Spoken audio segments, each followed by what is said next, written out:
All right. Hey guys, what's up? It's Tees here coming at you with another episode of Fore Dads Podcast with Don Julio. Hopefully you guys are having a good week. As you guys saw this weekend, before I actually get into that, if you guys haven't checked us out on YouTube or Instagram or TikTok, please definitely check us out. We always link some clips from our podcast on there for you guys to check out, respond to as well, since obviously these are a lot longer than our little 30-second clips of little bits and pieces from our podcast. And we definitely like to see your guys' reactions, questions, or responses to our questions throughout the podcast, as you can't really reply to those. But yeah, like I said before, let's get into this weekend in the AFC and NFC Championship game. Julio, we could start or finish with the Niners. I know it was not how you wanted it to go, but who do you want to jump into first? Yeah, man, I guess we can talk about the hot topic there. Just heartbreaking for Niners fans to see Brock Purdy go down that way. I mean, turns out early. I guess he has a torn UCL joint. So he's Tommy John, man. Tommy John. So for Ayuk and Debo and Jennings, look out, because he's probably going to come back throwing 90-mile-an-hour passes. Could you imagine though? Like you get I think it happened in the first quarter, right? It happened early-ish in the game.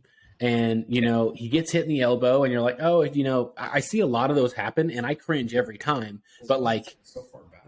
But it never really hurts. It never really tears like that did. But not only that, he came back into the game. And imagine, like you and me, we pitched, at least I did only in college. I know you did in high school as well, maybe younger as well. But I know elbow tightness and Tommy John was like the thing that you tried to avoid. It was like the scariest thing. Like it could happen any pitch. Now it's like if you're in the major leagues or whatever and you don't have Tommy John, you're a loser.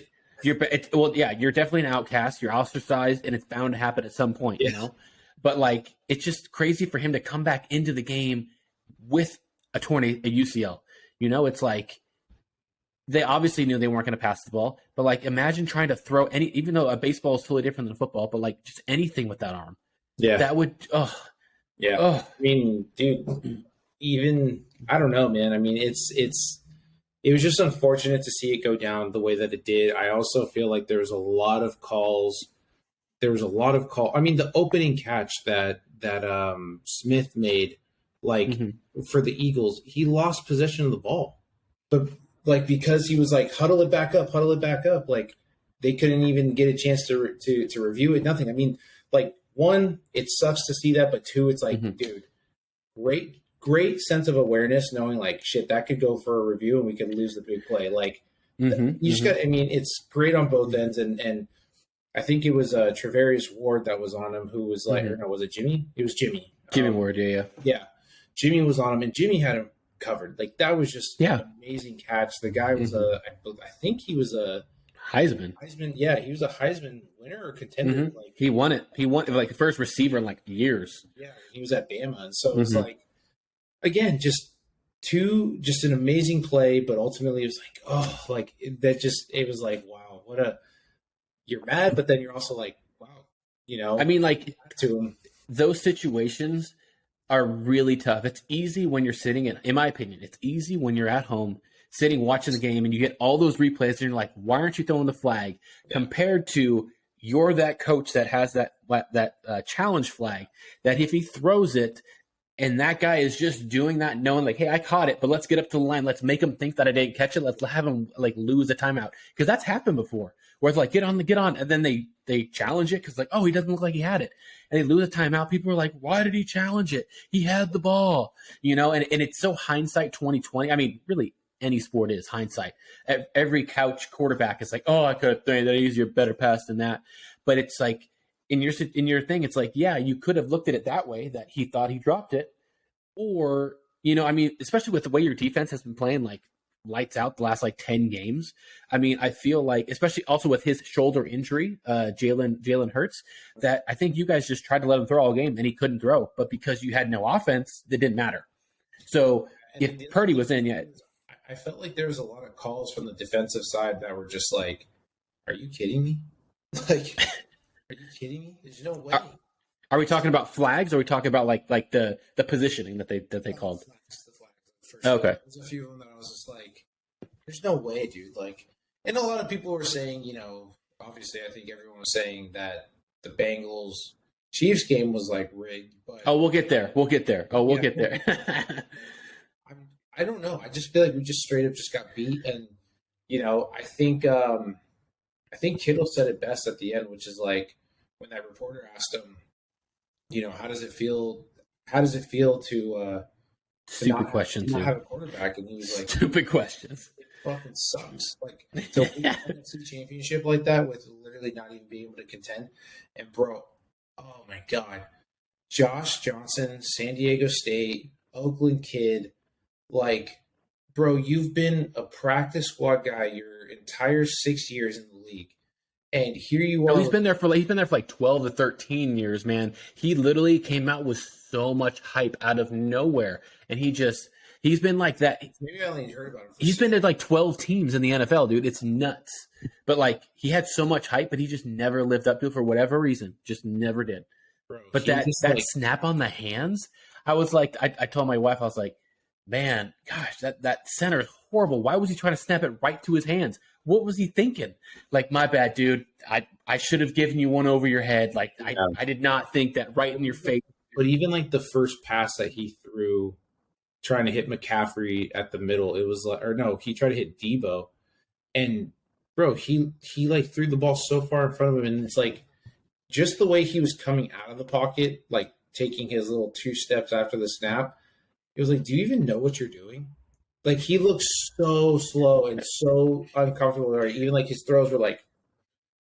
That dude was hoping to have a beer with Jimmy G mid-game. He wasn't expecting to be out on the field. I mean, it clearly showed with his gameplay, but like the NFL, as you know, is like such a timing. It's not so much like talent is obviously all there, but it's such a timing game as a QB. And if you have no practice with any of the first teams, like. And he hasn't played at all, really, for like the last like few years. He's just been, like you said, practice squad guy. So it's not like he has behind. I mean, I remember him when he was behind Kaepernick, like, that he was back on the Niners. Behind. He's been on the blocks a few times, huh? Yeah. And so I don't know. I was just like Josh Johnson. I was like, why does that name sound so familiar? I didn't even know he was back with the Niners, and all of a sudden I was like, the fuck, dude? Like, no way. And no. I couldn't imagine being a Niners fan who spent the money to like get over there and then. Oh my gosh! It was just heartbreaking, but you know what? Like, a lot of people are really pushing now for like Brady. Like, that was the first thing that like my girlfriend's, or I'm sorry, my sister's boyfriend said was like, I think that's like the calling for. He's like, you guys have the team now. Why don't you just get a quarterback? And they're like, oh, what about Brady? And I was like, I don't think so, man. Like, I don't know. I don't know. It's just kind of hard. But especially after this year, watching him play, you're kind of like, I don't know. Yeah, I mean, I don't think Brady did that bad this year. I think it was just more of like with everything mentally that he was kind of going through with like. Obviously, finding out that Giselle was banging the pool boy and all this other shit like that. Like, I think there's just a lot of other things, and obviously his whole FTX and FTT coin like worry about all that stuff. I just think he just wasn't in it. But I don't know, man. I mean, he has every weapon there. I don't see why he wouldn't. Right. Yeah. And he's warmer climate. I mean, I don't know. I mean, I don't know. But anyways, but then It was just a tough game, but I mean, dude, the Eagles have been solid all year. Jalen Hurts, you can't be mad when it was like 2 really good teams going at each other, but we just didn't have the sauce. We just didn't have it. Like, there's nothing you can do about that when like your guy gets hurt, and then on top of that, it was just like even Kyle Shanahan didn't even know what to call for this kid. To where literally we had four clock violations. Like, right. I mean, it's like, hey, just tell people what you want to do in the huddle and just go on 2. Okay. Everyone go on 2. Yeah. Get open. Yeah. But yeah, I mean, like, let's go into the second game, which I enjoyed. I'm sure other people enjoyed too, just because it was closer. Yeah, because quarterbacks, even though one was literally playing on one leg, it was a close game. But obviously, me being a Cleveland Browns fan, I want the Cincinnati Bengals to lose. I don't care if it's 38-0. I don't care if it's one idiot knocking a guy out of bounds last second, and they lose last second on a field goal. And I was happy about it. I was pulling for Kansas City all game, especially Travis Kelce's from Cleveland. And now the Kelce brothers are going to be in the Super Bowl together, which is pretty cool. The Kelce Bowl. And then also, which is crazy, I heard the first 2 starting quarterbacks in a Super Bowl are black for the first time. Like it could have been like one black quarterback and a white quarterback, but like this is the first time where both starting quarterbacks are black, which I did not even knew that was a thing. I thought that had to have happened already, but that was a crazy stat to me. It hasn't. It hasn't. 2 starting quarterbacks head to head that haven't gone. But anyway, back to the game. What were your thoughts on the game? I'll give you mine. Obviously, mine are a bit biased, but here we go.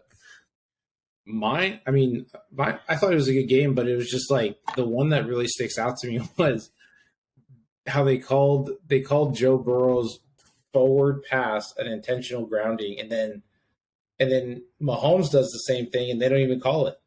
You want me to talk about that? I saw the video. So not the video. Not obviously you watch the game too, so you're talking about it. But you know how people like replay clips and they post them on Twitter and stuff like that, and some people are like the game, and I was like, no, I know, yeah, right. I was too. I'm not saying you weren't, but I'm like, when you get to watch it a few times and really get to like pick out other pieces, because they do a couple replays. But with the Burrow one, I didn't see anyone was there. He didn't get the ball to the line.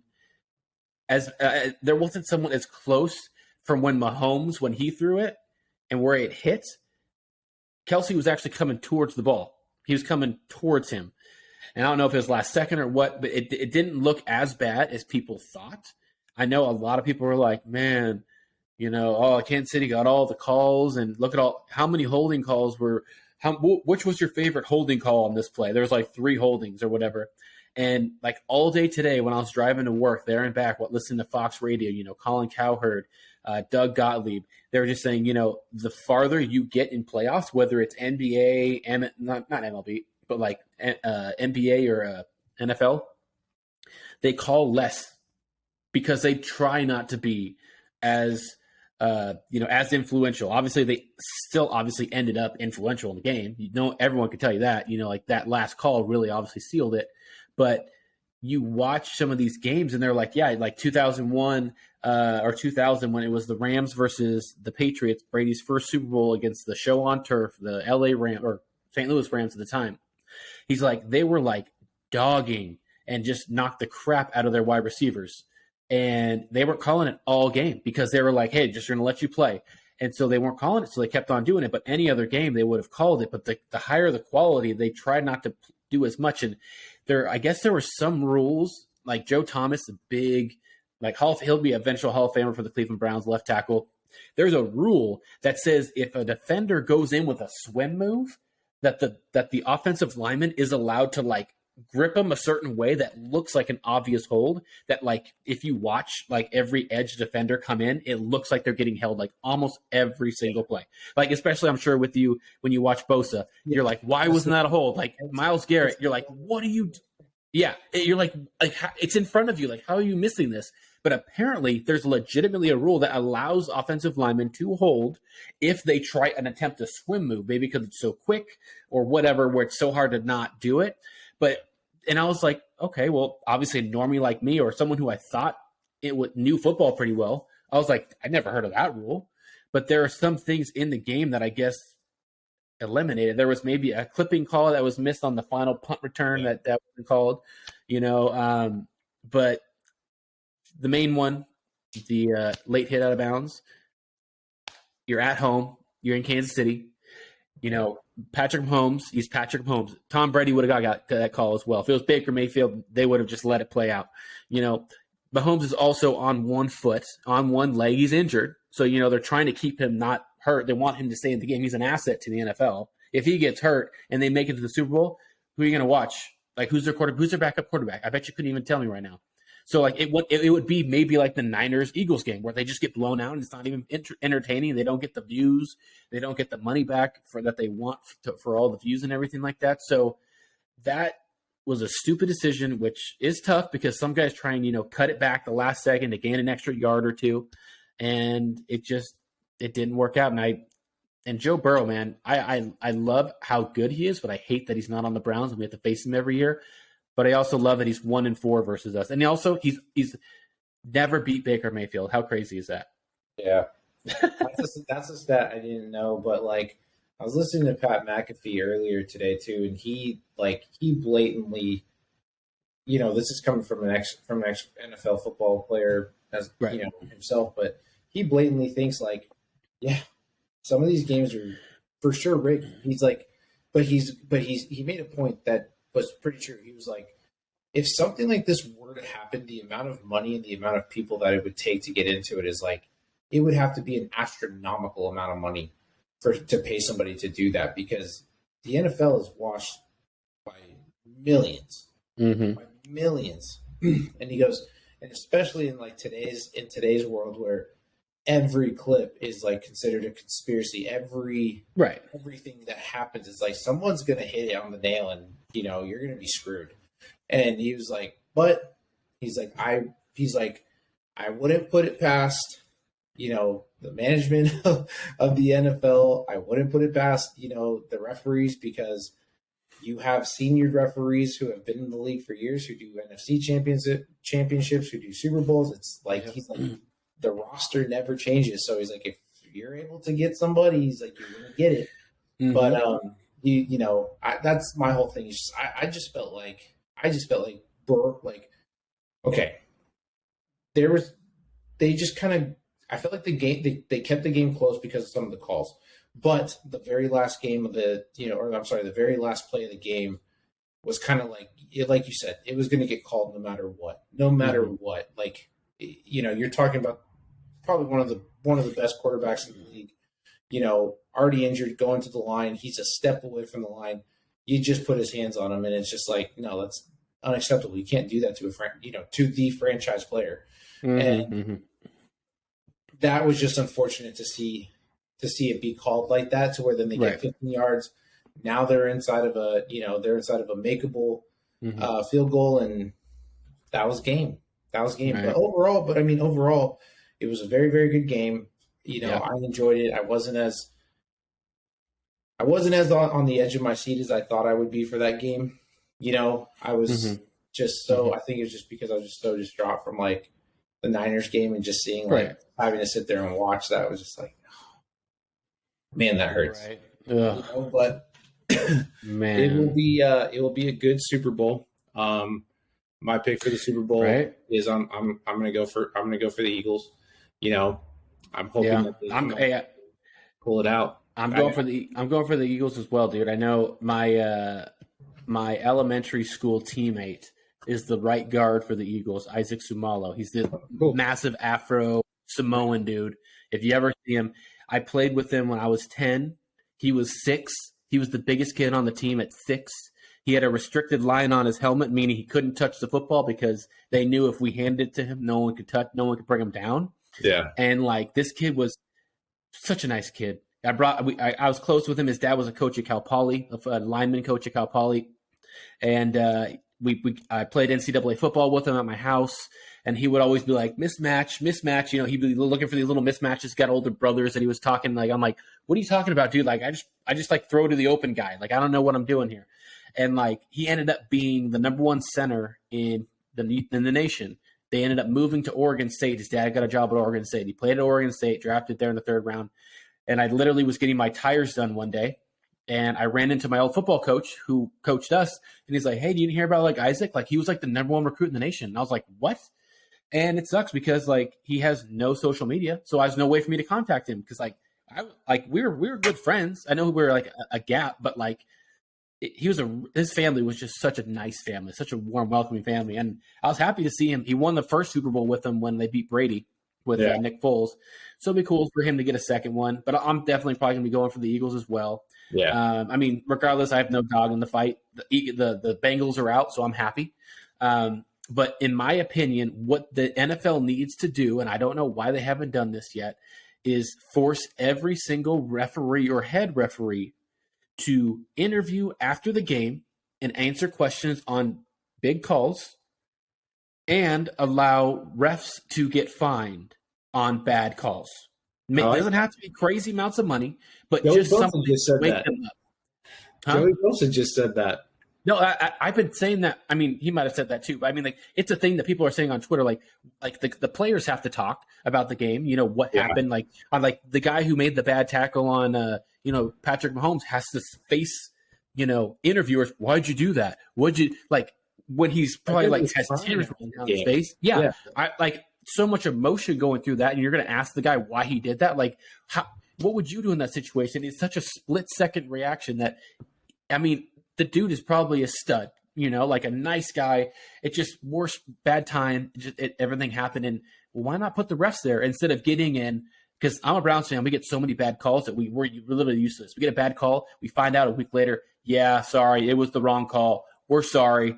Oh, well, that changed the game completely. So sorry, I'm sorry. It's gonna fix that. Like, no, get some accountability. It's not that difficult. It doesn't have to be like an hour and just like grilling him, but just like a couple calls. What did you see here? What did you talk about? And I assume that would straighten him up a little bit, Yeah, no, I agree, man. I Joey Bosa just was talking about that, I guess, during the, during their playoff game or their collapse. Their collapse. Like he was fined like $40,000 for telling off a ref on a bad call, and he was like, "They're probably laughing at me or something like that." Yeah, right? he was like, "It's complete bullshit." Like, I know they're after the game, like, "Yeah, I got that guy, ha ha ha." Like, I got right. him. And he's like, "Dude, blatantly you made a wrong call. Like, just admit to it. Like, go ahead and turn on that damn radio and say, hold on, we need to reverse the call. We made a mistake." Like, it's just accountability, right? He's like, if I'm accountable for everything that I do, off the field, on the field, after the game, like, and to still keep that level of professionalism after, like, dude, it takes a real professional to hold it together. I mean, oh my gosh, can you imagine? Yeah, I mean, like I said, for Kittle to literally look at that, I mean, he took his arm and turned towards that person and was like, "It fucking sucked." Like, and Kittle's like one of the happiest people in the world. To hear him like talk about that and kind of say that and to show that side, it's like, whoa, like this really hurt him deep. And I think, the one thing that's always irked me, even like in my, my semi-professional days when we had like smaller little, smaller little interviews and stuff like that, if we had a good day, the thing that irks me the most, I think, for professionals, and I've never experienced this, but like, you're getting questions from somebody who's probably never even played past high school football or played past like rec, for the most part. And it's like, here they are asking these questions when it's like temperatures, like your temperatures are flaring. You're pissed off about something. Like, obviously, you're going to get questions about, making a mistake or a crucial part of the game. And you're just like, fuck, I gotta keep reliving this shit. Like, right. And then everyone will talk about it all week. You'll hear it on every piece of news until something else happens. And man, I'll tell you, like, some of those guys are just relentless. Like, oh yeah, they literally are trying to be that person that gets that dirt that people click and find their article. And it's like, dude, like, people just need to do their best and pull the Marshawn Lynch. I'm just here so I don't get fined. Over and over and over and over and over again. You want to do your job? Fine, but you're not getting it from me. And it's hard. It's so hard to like not lash out at somebody, like you said, at the heat of the moment. They haven't had time to really think about what just happened. Obviously, they lived it, but like to recollect it and everything. It takes time to calm down when you're, especially football, where you're just so boom, boom, boom. Like, it's just so like it's impossible. And that's what they prey on. They prey on people to be like, to lash out. Ooh, I got a good quote. Oh, let's go. And it's like, dude, like, seriously, like, what was your thing? Yeah. They'll twist the stories based off. Oh, yeah. They too is like, I'll never forget that interview that Michael Strahan had when he was still pretty new in the league, and the reporter who had twisted his words came back and asked him a question, and he says, "Hey, come up here, like look a man in the eyes before you really like really go and change up," or whatever he said, right? He's like, "I want to see it," and the dude was like, oh, never mind. And, then he goes on to say, like, I know who you are. I know what you did. I read that article over and over and over. I heard it throughout the whole week. And he's like, and you know that's not what I said. You know exactly that's not what I said. That's exactly what I didn't do. Like, you're messing with my life. I hate that stuff, dude. And they don't get the accountability either. The media in general, not just sports, but the media, they are not held accountable at all. Yeah. And it's so irritating. I think that's where, like, I think that's where players, get to have some fun, like on Twitter, and kind of put it to it. Like you see Charles Barkley all the time from basketball players where, one of the best stories that I heard Charles Barkley talk about was when he called Kobe a ball hog, like a major ball hog. Mm-hmm. And Kobe like messaged him at he said at 12 o'clock at night and was like, motherfucker, like you ever talk shit about me like that again? He's like, I'm gonna mess you up. And Charles was like, you just gotta pass the ball, man. He goes, who else is gonna get it done? And then he goes he puts up like 83 points or something like that. That's nuts. But then it's just a mutual thing. But it's like ultimately like, yeah, man. I mean, I would be a little pissed and come at somebody like that too. Right? I don't blame them. I don't blame I don't like anytime a player lashes out. I never am like, wow, what a douchebag. I'm like, dude, that guy probably has been badgering him for months, and he just broke. Like I see in the Cleveland media all the time, all they do is I don't know if their job is to get so many views and stuff that they get a promotion and leave Cleveland. I don't know what it is, but I feel like that's what they do, where people are just like, dude, our media sucks. Like on Twitter, everyone's like, they're so negative. They're always trying to find the controversy and bring it up. And it's like, dude, do you not want this team to succeed? Yeah. And I mean, if you're not from there, I get it. But I mean, with that being said, I think we should move on to, what was it? The Farmers Insurance? No. What was the open? What was the last one? Was it Farmers Insurance? Farmers Insurance at Torrey Pines. Yeah.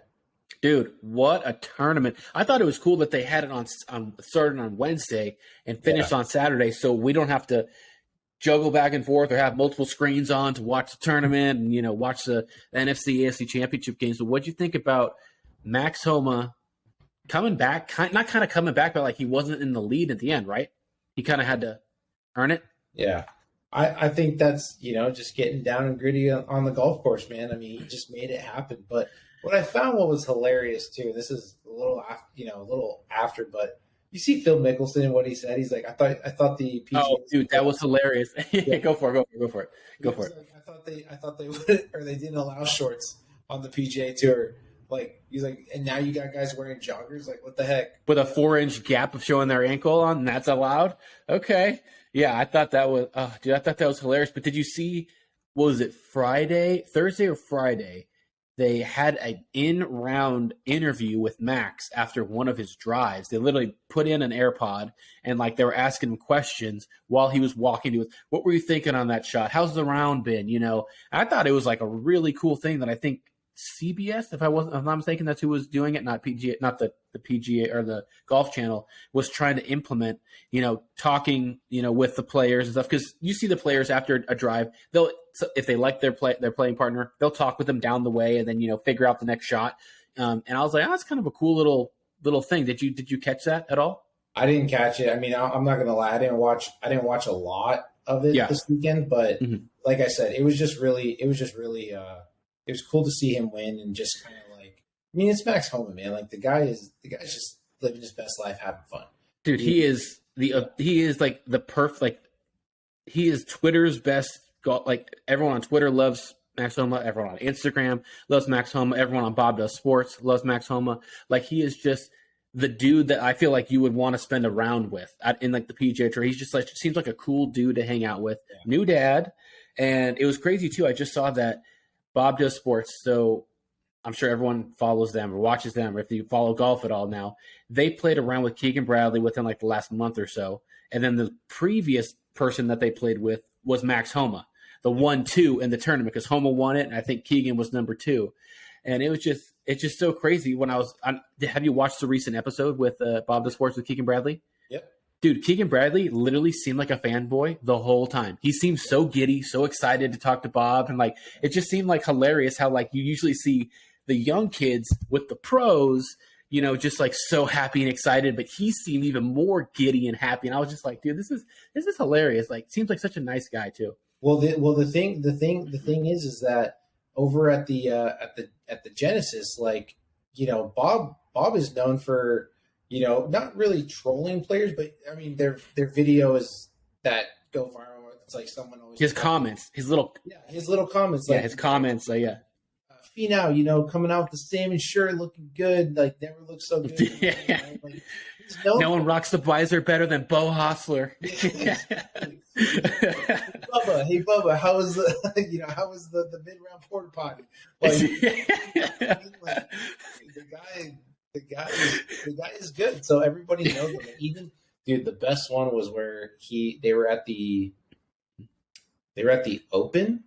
I think it was him and Fat Perez were at the Open last year. They got to interview Jordan Spieth. Yes. He goes something like, so what do you think? He's like, do you think they should allow a breakfast ball? Do you think it is it's game, or it could be a potential game changer for the round? He goes, I definitely could appreciate a few for sure. It was just like, dude, and like I love his voice, man. He's got the best. He's got the best voice, man. I thought Bob Manry had like the best voice for, just for podcasts, for YouTube. Yeah. The way he's able to just go and finesse these beautiful sentences. Oh my gosh, the sayings that he brings up. Talking about the bagel and locks and the presentation, and just the way he's like, fellas, today, rocking the bagel and locks hat. Yeah, he's like, fellas, today is going to be a brutal one. Yeah. Where he's got the phone in front of the mirror. It's a rough day. Oh, I shouldn't have gone out last night. I'm totally gonna wear it today. Like, I am in pain. I am feeling it today. I might shoot 200. I didn't think it would be possible, but I might not be able to. Right? But I'm gonna get my salmon and lox bagel, and it's gonna bring me back up, and I'm gonna do everything I can to, just the way that he. Just too much. He's like, Bob, come on, Bob, don't do this, Bob. Dude, like the first time I ever heard him, it was, I think it was through Instagram Reels, because I didn't have a TikTok, still don't. I just used ours on Fore Dads, but it was literally just like him grilling Joey Coldcuts on his outfits coming out. Like, look at this guy. Like what? Like what was it? Inmate number 762. Yeah, like inmate 762 at the tee box, please. Or it's like, dude, we're going to a local par 3. What are you wearing? It's like, we're going to a par 3 course. What do you have on right now? I love and then even like he's talking about, even where he's, he says, I don't know what it is with the guy. He runs everywhere, and it just shows all these. He just takes off. It's like, and Bob tells him or calls him out. He's like, Joey, don't run on the green. You can run to the green, but don't run on the green. Or like he'll literally be driving the cart and he jumps out and he's like, whoa, what are you doing, dude? Like, we're in a cart. I can drive you over there. Why are we running? Oh man, dude. Great combo, or great trio, I guess you could say. Also, huge congratulations to them too, becoming so now they're on Callaway's staff, right? And then they are now going to be officially a part of the podcast. So I'm thinking Callaway's about to really get some good Oh, heck yeah. In the future. They're going to have, obviously, you got every player who, you got Bob, who's kind of like the weekend golfer. You got Joey, who's kind of been like the improvement player. Then you got Fat Perez, who's just the absolute hustler. Yeah, he will hustler, but also just the pinnacle of of just a great amateur golfer, and he's going to be testing. They're going to be testing out everything, and they're going to be giving their honest opinion. So I'm excited to see it. Like I resubscribed to the Callaway podcast on YouTube, and since I'm already like a a VIP member with them. I already get like all the updates and stuff, so I'm excited to see what kind of content they pick. I know, that's crazy, dude. That's crazy. They're gonna be playing with like all the people who are on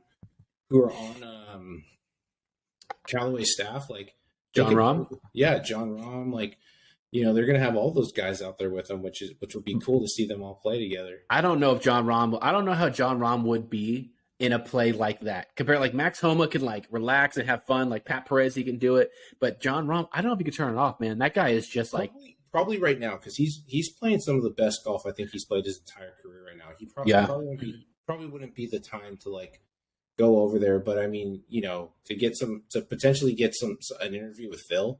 Oh, heck yeah. Yeah, Phil would be open to it. Like, heck, having Phil on the course would be great. Phil's hilarious. He'd be a great video. I mean, dude, could you imagine if they did a video with like Steph Curry, since Steph Curry's like on staff with Callaway too? Is Pat Mahomes as well, or is that TaylorMade? I think he's TaylorMade. Okay, I think so. I may be wrong, but again, still, like, that'd be cool. But even Pat McAfee, you know, Pat McAfee is Callaway staff. I mean, I'll never forget the video where TaylorMade sent him the new stealth driver, and he was like, "Oh yeah, sweet gift," and he fucking hucks it across the room. He's like, "Get that shit out of here!" He's like, "I'm Callaway all day, baby." It was like, that couldn't have been any better. Man. Well, I know, you know, coming up next week, or this week actually, we're headed to the Pebble Beach Pro-am. We're going to be there on Sunday. It's going to be a blast. I've seen a little bit of rain in the forecast, and I'm really hoping that it's not going to rain like all day. I'm going to bring a big umbrella. You're probably checking the rain right now. I was going to. But we will be there, hoping to see some people out there. I'm going to bring my GoPro, get some clips of us just walking around the place. I've been to Pebble Beach once when I was like 8. I had cousins from the Midwest that visited. I still have my Pebble Beach golf ball that my uncle got me with the logo and everything. I haven't been there myself. One of my buddies who works there was able to hook me up with some tickets. Julio hooked, again, me up with some other tickets. So it'll be a blast. And Julio's been there, every year, the last couple of years? Or that's usually a thing that you do every year, right? Pretty much, yeah. Me and my dad always go. So always a good time. So I know earlier before the podcast, I was telling you about the celebrities that are going to be attending. Are there any specific celebrities? I know we're going on Sunday because there's no guarantees of who could be there. But if there was a celebrity that you want to see, let's say top 3 celebrities, I can list them again if you want. But do you know off the top of your head who you would like to watch? I think Aaron Rodgers normally plays in this thing. I'd love to see him because I heard he's got a pretty good game. The other guy that I would like to see would be Josh Schmaltz or John Schmaltz. John Schmaltz is gonna be there. He normally plays in it, and I heard he's a heck of a golfer. So I don't know. Oh, I've heard that too. Yeah, and then Michael Pena. I would love. Yes, I would love. Dang, bro, dang. That guy's one of my favorites.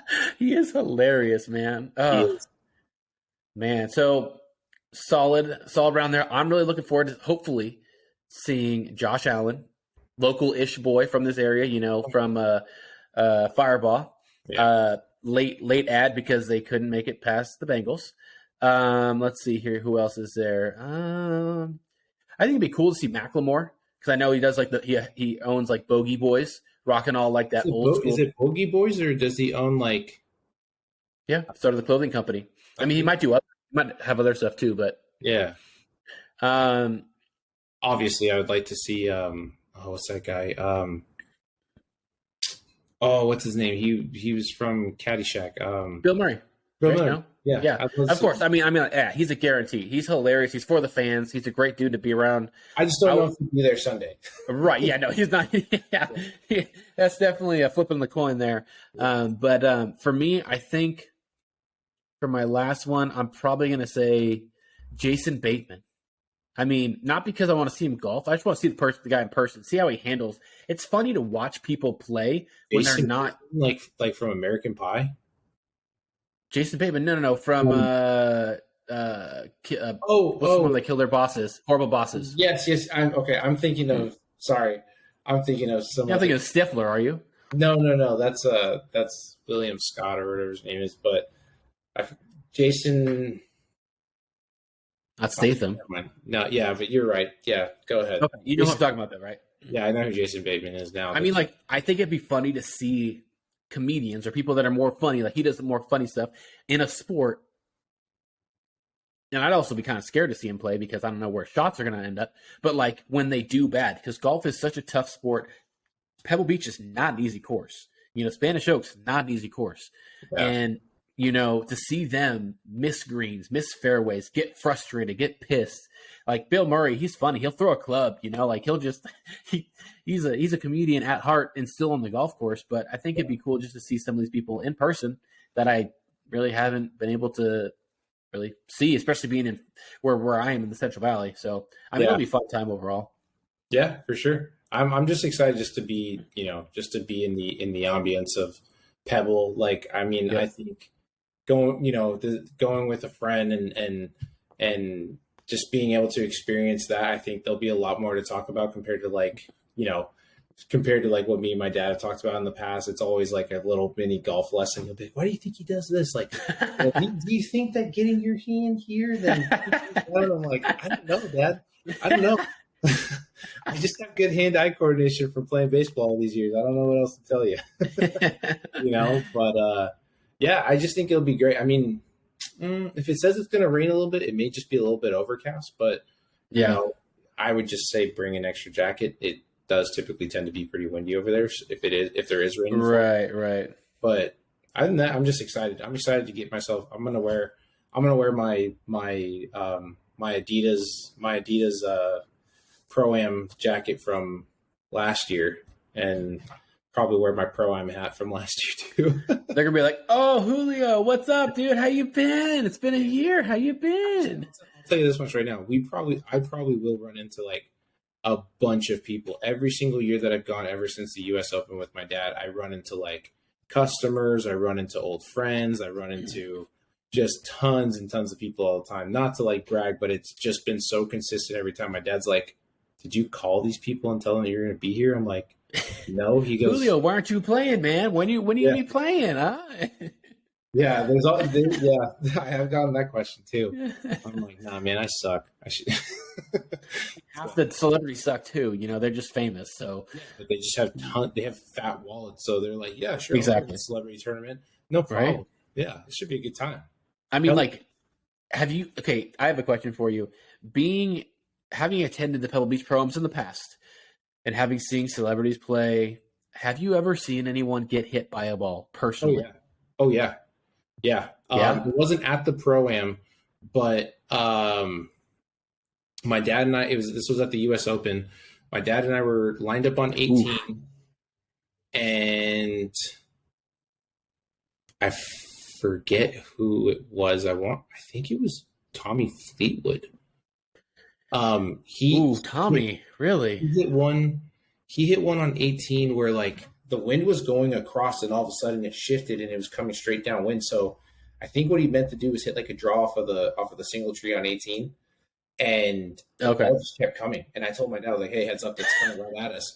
And there was this row of like a mom, like couple women sitting in front, and literally, bro, it hit like the grandma square in her hand, and my dad was like, "Ooh, I heard that," and I was like, I said that sounded like her, because you just heard the smack. Oh, like, oh,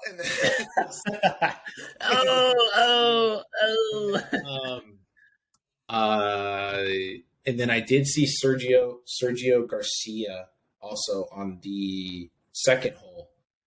He hit hybrid from the fairway, trying to get on in two, push it off to the right, and it hit one of the VIP shuttles like square in the windshield.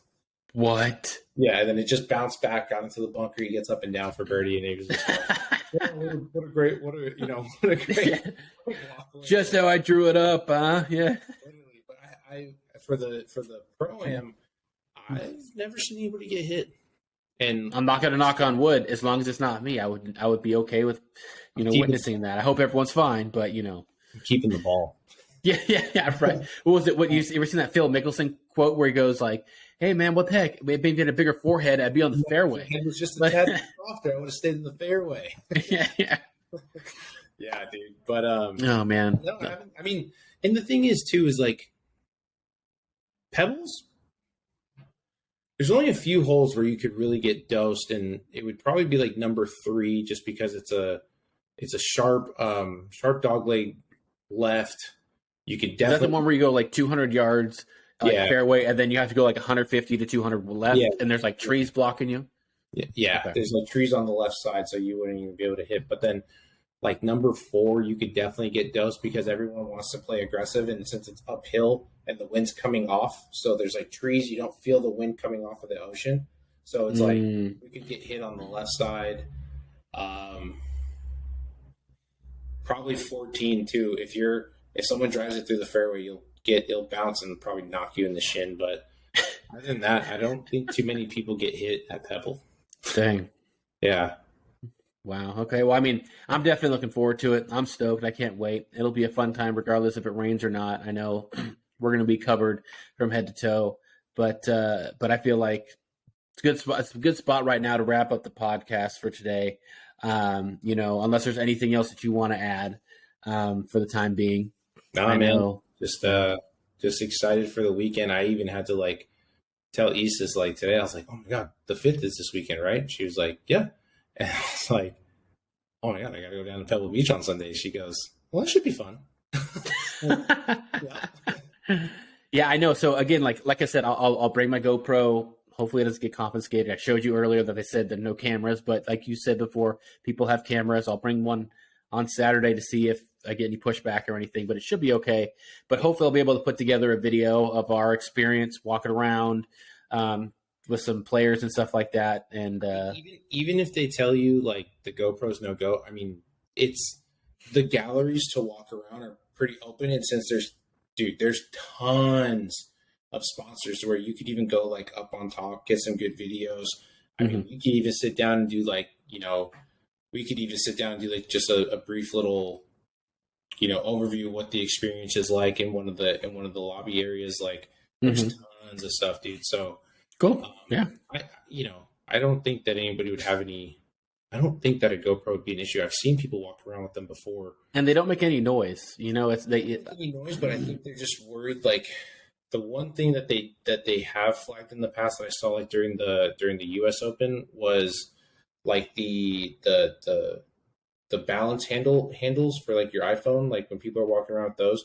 And it's only because it's like distracting because you'll see people like lift them up to try and get like a view over somebody. And it could like give you like a sun reflection or something. Yeah, like that. right. Yeah, no, there's no issues on that on my end. And the cool thing is I got 3 batteries. I got all that stuff. So yeah, that'll be a fun time. And if you guys made it this far, thank you so much for tuning in to another one of our podcasts. Hopefully you guys enjoyed our little breakdown of the AFC NFC Championships. Max Homa trickled in a little bit of Bob Does Sports on top of us and going to the Pro-am. My first golf tournament since the Target Invitational in like 2004. And where's that? Oak? Oh, man. Starts with an O. Thousand Oaks. My dad had tickets. That was the only golf tournament I've ever been to. So I'm stoked to go to this one. Yeah, this will be a good time. But thank you guys for watching. And again, if you guys haven't checked us out on Instagram, TikTok, or YouTube, please give us a shout out. Check us out. Be on the lookout for any of our clips that I'll be posting or Julio will be posting. And thank you guys for listening. We'll see you next time. Take care, everybody. See ya.